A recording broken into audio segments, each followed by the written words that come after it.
ஒருவர் சாக்ரட்டிஸ் அவர்களிடம் உன் நண்பரை பற்றி நடத்தையை கூறப்போகிறேன் என்று கூறுவார். அதற்கு சாக்ரட்டிஸ், முதலில் இன்று 3 சல்லடைகளால் சலித்து விட்டீர்களா என்று கேட்பார்.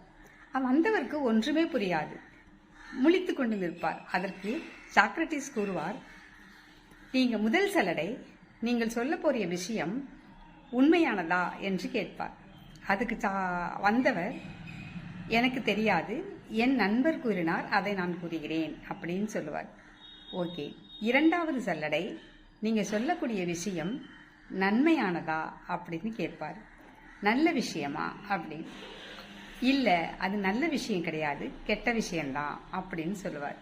ஓகே, மூன்றாவது சல்லடை, நீங்க சொல்ற விஷயம் பயனுள்ளதா அப்படின்னு கேட்பார். அதற்கு வந்தவர், இல்லை, அது பயனற்ற செயல் அப்படின்னு சொல்லுவார். உடனே சாக்ரட்டிஸ் சொல்லுவாரு,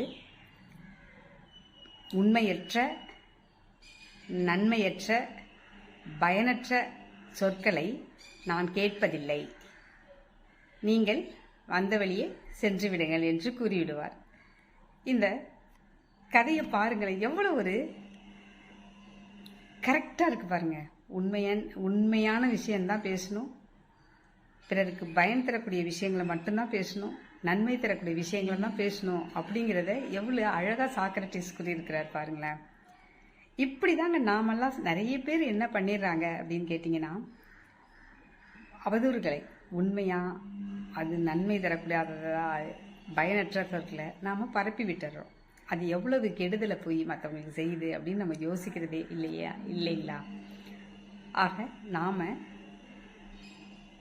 உண்மையான விஷயம், அது நல்ல விஷயம், அது பயனுள்ள விஷயங்கள் மட்டும் பேசினோம்னா அது நிறைய விஷயத்துக்கு நம்மளுக்கு உதவியாக இருக்குங்க. அது மற்றவங்களையும் தொல்லை கொடுக்காம இருக்குங்க. நன்றி, வணக்கம்.